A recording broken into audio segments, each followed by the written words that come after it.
విజయ్ సేతుపతి హీరోగా వచ్చిన చిత్రం మహారాజా. మక్కల్ సెల్వన్ కెరీర్ లో 50వ చిత్రంగా వచ్చిన ఈ చిత్రం థియేటర్ లో విడుదలై సూపర్ హిట్ టాక్ తో 500 రోజులు పూర్తి చేసుకుంది. ఇటీవల ప్రముఖ డిజిటల్ ఫ్లాట్ నెట్ ఫిక్స్ మహారాజును స్ట్రీమింగ్ కు తీసుకురాగా వారం రోజుల పాటు ఇండియా నెంబర్ 1 గా ట్రెండ్ అయ్యి సెన్సేషన్ క్రియేట్ చేసింది మహారాజా. కేవలం 20 కోట్లతో రూపొందించిన మహారాజా తమిళనాడు బాక్స్ ఆఫీస్ వద్ద 100 కోట్లకు పైగా కలెక్షన్స్ రాబట్టింది. విజయ్ సేతుపతి కెరీర్ లో హైయెస్ట్ గ్రాసర్ చిత్రంగా మహారాజా నిలిచింది. తెలుగులోనూ ఈ చిత్రం సూపర్ హిట్ గా నిలిచింది. ఈ సినిమా కథ సింపుల్ అయిన అద్భుతమైన స్క్రీన్ ప్లే, ఎమోషనల్ డ్రామా, ట్విస్ట్లతో దర్శకుడు నిథిలన్ స్వామినాథన్ మలిచిన తీరు సూపర్ అని చెప్పాలి. అందుకే ఇప్పుడు మహారాజా బాలీవుడ్ లో రీమేక్ అవుతుంది. స్టార్ హీరో అమీర్ ఖాన్ మహారాజా హిందీ రైట్స్ కొనుగోలు చేశారు.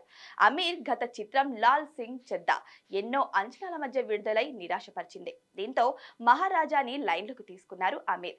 అయితే మహారాజాని యథావిధిగా రీమేక్ చేస్తారా లేదా మార్పులు చేర్పులు చేస్తారా అన్నది తెలియాలి. కానీ మిస్టర్ పర్ఫెక్ట్ మాత్రం మహారాజాను నార్త్ ఆడియన్స్ తో పాటు చైనా టార్గెట్ గా ప్లాన్ చేస్తున్నట్టుగా టాక్ నడుస్తుంది. గతంలో దంగల్ సినిమా చైనాలో సూపర్ హిట్ అయింది. అందుకే ఈసారి మహారాజాను భారీగా తెరకెక్కించబోతున్నారట. త్వరలోనే ఇలాంటి విషయాల్లో క్లారిటీ రానుంది.